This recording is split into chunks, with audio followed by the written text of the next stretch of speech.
Hey everyone, this is Tiqqle, and in this video we're going over the latest update that was sent out by Blizzard. Quite a long essay by Mr. Ian, addressing some things having to do with PvP gearing, alt leveling, all that stuff in Shadowlands. Now, I'm not going to lie to you, I'll put the link down below. It's quite a long article, and today we're going to do a TLDR for it. I will read it for you, and I'm not going to read it to you. I'm going to break down what is all changing so you don't have to read this. This is quite a large freaking essay. We're just going to go ahead and jump right into it. I'm not going to waste your time. We're going to go ahead and get into what the heck is going on. What I've done to break it down is I've literally taken it, and I'm basically going to show you side by side here. I'll zoom in, but I basically took each section and I broke it down. What are they saying? What do you need to know? And so let's just go ahead and jump right through it. I'll try to not cut it off with my beautiful face, but we'll just go into the beginning, right? The beginning here talks about, actually I'll just kind of jump into it because you don't even want to hear, but basically Blizzard is saying, number one, the X-Pack is coming out on the 27th. A lot of things still have to be done. A lot of people saying maybe it's not quite ready, but that's the number one thing. October 27th is the release date. We already knew that. Next is there will be weekly beta updates. We kind of already knew that as well, kind of coming out Wednesday, Thursdays. Next, PTR won't have the Shadowlands content, but I guess I didn't finish that. I was going even too fast. They would be doing things like leveling experience and that type of thing. And then they do mention some character customization in PTR and those types of things, but nothing really Shadowlands content, right? Next, having to do with alt leveling. This has to do with when you make your main, you pick your covenant, all that stuff. But when you do your alt from 50 to 60 in Shadowlands, what does that look like? Well, really, they're making note of two things. Number one, when your alt goes in from 50, goes into Oribos for the first time, you get into the Shadowlands for the first time, you're going to have an option. Because previously it was, pick your covenant and then start doing the different zones. Well, now you have one, you could do that. You could pick your covenant right away at 50, start working on that and progressing on that. Or, because that was the same thing that your main did, or you can actually follow up on where your main's covenant progress was. So if you're Venthyr to Venthyr, so you can go back to Rivendreth, and there would be a lot of other bonus objectives and other things in the world that you could do to accomplish and to level. So these would be new bonus objectives, new world quests, new dungeon, or the dungeons, rares, all that stuff that you can do that will give you XP. Now, it doesn't exactly say what the other areas would do. The exact example they give you is that you're basically jumping to where your main is in terms of the narrative story. But that being said, it kind of seems like an alternative way to level, which could be kind of interesting. And guys, if you have any views on this article as well, or maybe you think I might be miscategorizing something, let me know down below. But it is what it is. Next is covenants. This is the largest section they talk about, but really, there's only a few things that you need to know. Number one, changing covenants will be immediate. You can do it in Oribos, you can switch right away. The other thing is, if you want to go back to a covenant you have previously left, this will there are 2 weekly quests you need to complete. These are not really said to be a large grind, but it is something to kind of repent and prove that you're loyal. It's something kind of just, it's like a ritual to go through to show that, okay, I'm going back, right? Next, what happens if you switch? If you switch or you start a covenant late, or you start playing the game late, anything like that, basically what they wanted to note is that you can catch up on your renown. Renown is what you're going to be doing and leveling up through your covenant to unlock conduits, to unlock the progression of your anima center in your covenant sanctum. All of that stuff is going to be generating, and the progression of that will be based on your renown. Renown will also unlock certain things like the followers for the tabletop game and all that stuff like that. So they're saying you can actually farm these up, which actually reminds me of Echoes from BFA, when you could grind those things kind of for a long time. You get those through through anything you did, and that will catch you up. And so they'll kind of have that on a ramping basis, so you won't be behind. So that's the other thing about alt. So if you switch and you go from Venthyr to Kyrian, how do you catch up on 6 weeks of renown? Well, apparently you can just farm that up and it won't be too bad. I'm very excited about that, because alt switching and then feeling like you're behind and being punished is always the worst feeling ever.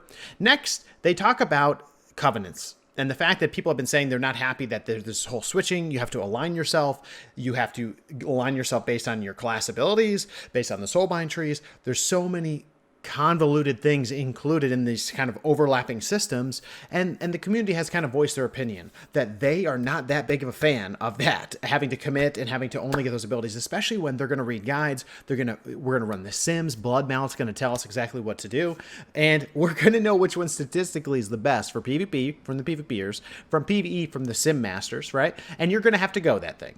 And everyone is a little miffed about that because they don't want to be forced down a certain way. And they basically said, sorry, this is how it is. They said they don't want to waste time. They don't want to, well, I shouldn't say it like that. They just think that this is the way it is. And it's going to be okay. Their last point here is that if there is things that are not balanced, make sure to let them know. Tell them, hey, Blizzard, like, I have to go this specific Covenant, it's the only thing that is good. The other ones are totally not working out for me. So, okay, go in there and give them the feedback on the particular ones. Though I do think they're just going to continue to hear the same thing they've been hearing in terms of I don't like being stuck to this option because it's statistically better, but it doesn't give me any of the things of the flavorful experience I'm looking to get. Now, the one thing they do not mention here, and I was not happy to read it, to miss it, that it wasn't there, was that conduits are still on a 7-day reset, it seems. I haven't checked in the beta quite yet, but 7 days, man, on that reset. I'm really sad that they are sticking to that, it seems. I hope they do change that to be just freeform resetting your conduit in the tree. As some people have told me, you can switch your path anytime. That's fine. I just don't really like any restriction that is a week-long wait. Who likes waiting a week? I mean, Amazon's got it to 2 days. Let's go with that. Give me Prime, you know what I mean? But anyway, that's what the Covenant system is at. Now, the next one, a lot of people will be excited about this, PvP itemization. They basically said that they heard us. They will be making some changes. Now, they only called out 2 potential options as solutions. They said the PvP set bonuses, or they said stat combinations available on the vendor. This means that they did not call out for a PvP stat. They did not make mention of that. Now, that is a big one because a lot of people have been saying that that would be another really easy, well, maybe not easy, but that would be one really clean solution to make PvP gear just supreme, period. Doesn't seem like that's an option. And well, also, the other things that weren't mentioned here is they did not mention the fact that honor, you have to farm a shitload of honor to rank up your piece of gear, similar to Conquest, to raise that item level. And even once you've gone through that grind of 7 steps, even the item level is not that good. So that is something that was not brought up here, how important in the itemization and how that compares to PvE. Because even if they allow you to itemize correctly on that vendor, if that vendor's gear, the item level that you get to, is not competitive with heroic or even like plus whatever the highest mythic plus is, no one's going to take it. It can't be second-rate gear. It has to be competitive, has to be really sufficient for the PvPers. Otherwise, they're just going to do PvE. The PvPers are I'm not going to say they're the most optimization-focused folks, but they're the ones that know exactly what they need to get, and they're just going to do it because they're just going to grind the heck out of it until they get there. And unfortunately, if they don't set us up with an eye level that's competitive, really uncompetitive with like the highest Mythic Plus key drop, because that's what people will farm. If it's not competitive to just about that, then it will fall short. And we don't like to hear that. Lastly, the last thing they talked about was sockets. Sockets actually have a special place in my heart. I think that personally, itemization would be so much better if we had more sockets. Now, I'm sure people are saying stat stacking would become an issue, but in reality, now there's diminishing returns on stats. If you didn't know that, above, I think it's 20%, 25%, you start to get less percentage for the number of stats you're pumping in. So that's actually a way to control it, which I thought was like, hey, you know what? This might actually lead to more a player choice on your gearing, on your stats, all that stuff. And the 2 announcements in the sockets, though, were, number 1, that there's going to be a vendor that sells an item. The item will allow you to put a socket in your gear. Sockets will still RNG drop on pieces of gear, kind of like Warforging, but it is what it is. At least you have a vendor to purchase this item from. We don't know how much that certain item will be from the vendor at this point. We'd have to get into game and check it out. But we do know there will be an item it will be able to be farmed for. You can get it, you can put it on your gear. Okay. Now the other piece is, the other key update here is that your sockets are only going to be allowed on your helmets, your rings, your necks, your bracers, your belts. Now, do remember, you don't have Azurite traits. Your neck, you do not have a legendary cloak. So these are definitely slots that are just going to be normal gear again. We're going to have to get used to that, just like we did with the artifact weapons going into BFA. But with that being said, that's the only places that you'll have that, and that's kind of nice, because that's the only places you could get those RNG drops. It's kind of good, kind of bad, I guess. So, guys, let me know what you think down below about all these different things. I mean, sockets, to me, again, I do think that it would be amazing for them to have gear that purposely had 1 stat and 1 socket.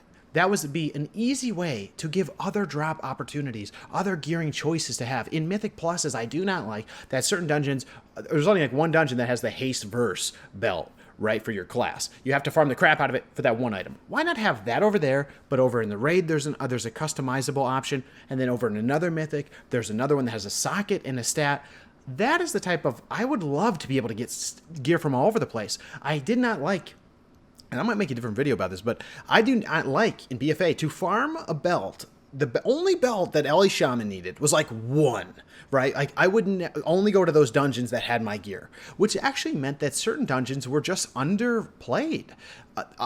Certain raid bosses were under-desired by certain classes, and they just would not be there. Think about the trinket drops. You had so many people going for Dressed-to-Gaths, right? So those choices of putting gear in certain places actually impact the fact that people will do that dungeon or not. A lot of people are doing the keys for, you know, for the time and all that stuff, for your IO scores. That's fine, but in reality, like let's play the game. Let's have 5 dungeons that drop potentially good belts of varying, you know, I don't want to say varying skills, sorry, but that's one thing, and I think sockets would be a way to do that. I'm happy to hear that they're going to be including them. They're going to be on specific gear. I like that there's a vendor. It's controlled. We don't know how much of that grind it will be, but it's good news. But I do wish sockets were on more things, and I wish more things would be out there. But that being said, guys, I wanted to just break this down for you. The TLDR, too long didn't read version of this essay. You can't even read it on my screen right now, but those are basically what it's saying: release date, leveling, covenants, the PvP gear, which doesn't really have a solution quite yet, and lastly, the sockets. Guys, so let me know what you think down in the comments. Come by the stream every day, twitch.tv/TiqqleThis. And if you haven't subbed to the channel yet, definitely think about it. About 78% of you guys have down that from about 85 at the beginning. 78% of you haven't subbed to this channel. I would love it, and I hope I can convince you to sub to this channel. Guys, thank you so much for the love. Thanks so much for the support. We'll see you in the next one. Take care.